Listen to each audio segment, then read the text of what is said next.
प्रिय विद्यार्थियों, कैसे हो? आज हम हिंदी पाठ्य पुस्तक आरोह भाग 2 में संकलित कविता उषा पढ़ेंगे, जिसके रचयिता शमशेर बहादुर सिंह है। उषा कविता शमशेर बहादुर सिंह द्वारा रचित काव्य संग्रह कुछ कविताएं से ली गई है। उषा कविता में सूर्योदय से पहले का जो आकाश का चित्र है, उसका बड़ा ही मनोहारी चित्रण किया गया है। पल प्रतिपल आकाश में परिवर्तन हो रहा है। शमशेर सिंह बहादुर ने अनेक उपमानों का प्रयोग करते हुए आकाश के दृश्य को इस कविता में प्रस्तुत किया है। आइए देखिए। उषा कविता शमशेर बहादुर सिंह द्वारा रचित है। इस कविता में कवि ने जो सुबह का समय है, सूर्योदय से ठीक पहले का जो समय है, उसमें पल पल परिवर्तित प्रकृति का सब चित्र प्रस्तुत किया। शमशेर बहादुर सिंह ऐसे बिंबधर्मी कवि हैं जिन्होंने प्रकृति की गति को शब्दों में बांधने का अद्भुत प्रयास किया है। यह कविता भी इसका उदाहरण प्रस्तुत करती है।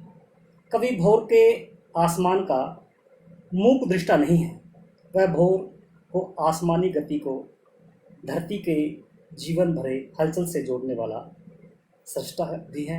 इसलिए वह सूर्योदय के साथ एक जीवंत परिवेश की कल्पना करता है जो गांव की सुबह से जुड़ता है।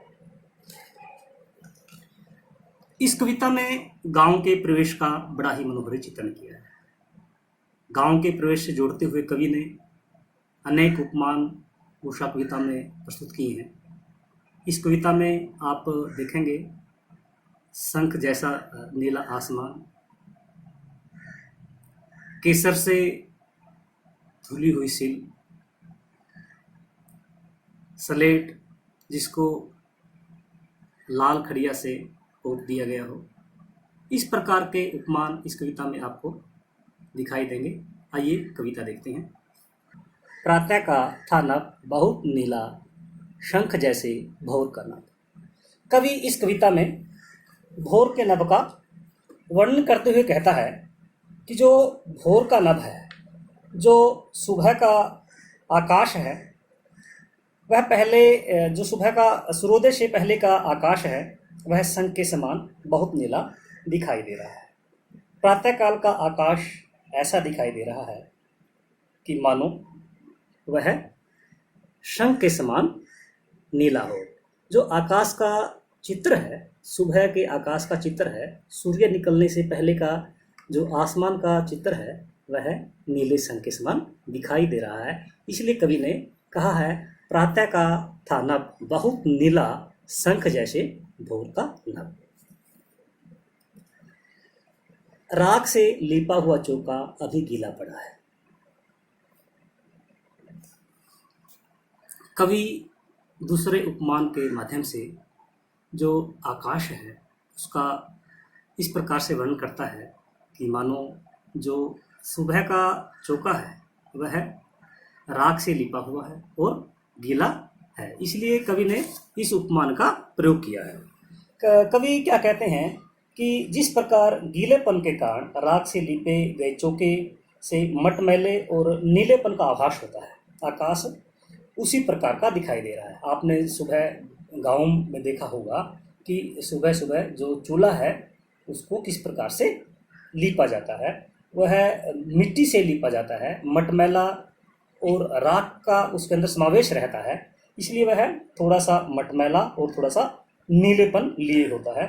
जो सूर्योदय से पहले का समय है, उस वातावरण में भी नमी के कारण जो आकाश है वह भी मटमैला और नीलापन लिए हुए है। बहुत सी काली सिल जरा सी लाल केसर से जैसे धुल गई हो।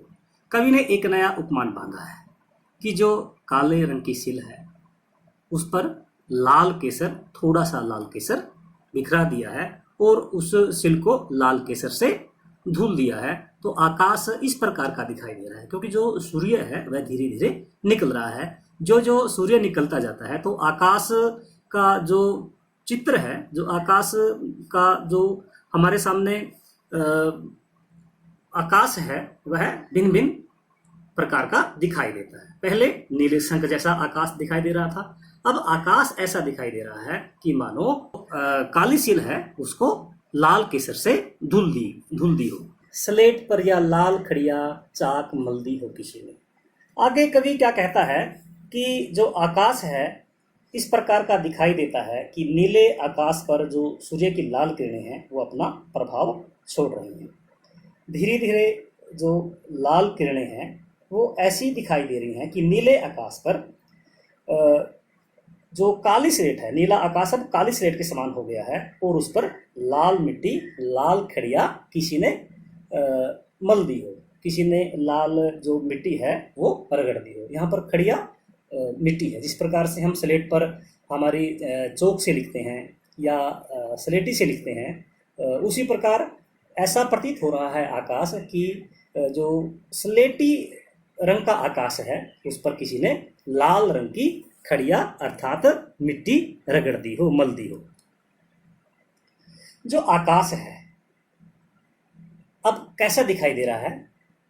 नील जल में या किसी की गौर, नील जल में या किसी की गौर झिलमिल दे जैसे हिल रही हो। अब आकाश इस प्रकार से परिवर्तित हो गया है, आकाश में इस प्रकार का परिवर्तन हो गया है कि मानो नीले जल में किसी युवती का गोरा और चमकता शरीर हिल रहा हो। कवि के कहने का तात्पर्य है कि धीरे धीरे सूर्य का प्रकाश बढ़ता जा रहा है।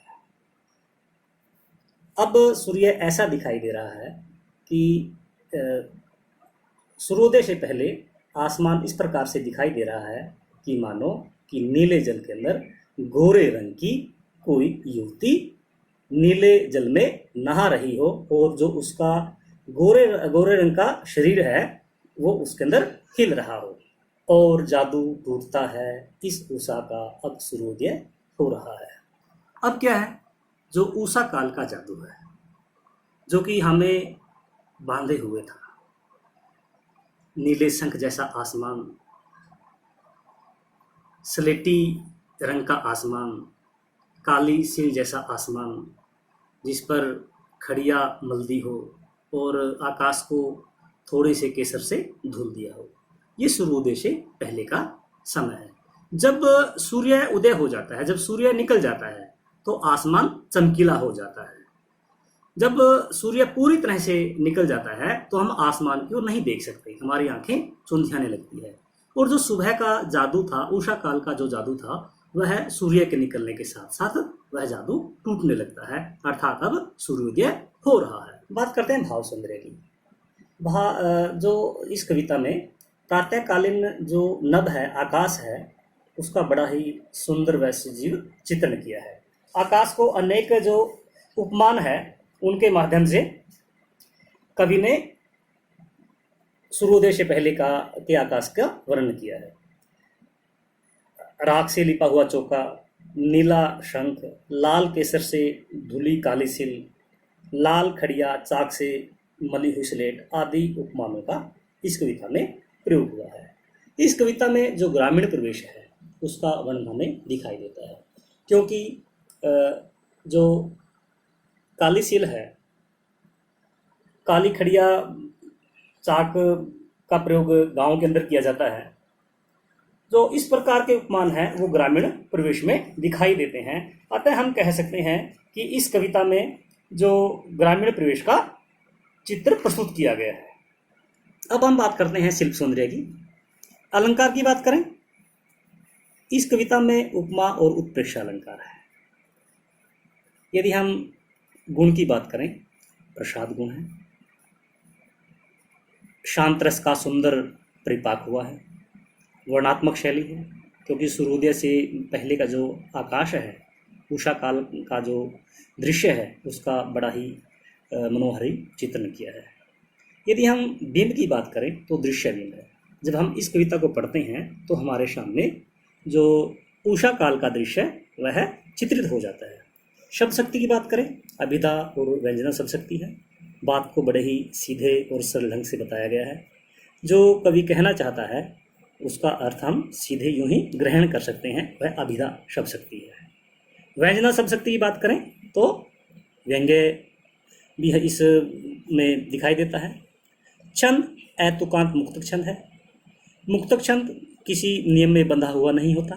ऐतुकांत अंत में किसी प्रकार का जो तुक है वो इसके अंदर दिखाई नहीं देता। सहज सरल व चित्रात्मक भाषा का प्रयोग किया गया है। तत्सम तद्भव शब्दों का प्रयोग किया गया है। तो इस प्रकार से आज हमने यह कविता पढ़ी जिसमें सूर्योदय से पहले का जो उषा काल का समय है उसका चित्रण शमशेर सिंह बहादुर ने बड़े ही अच्छे ढंग से किया है। ग्रामीण परिवेश का चित्र हमें इस कविता के माध्यम से परिलक्षित होता, हमें दिखाई देता है कि गांव का परिवेश किस प्रकार का रहता है।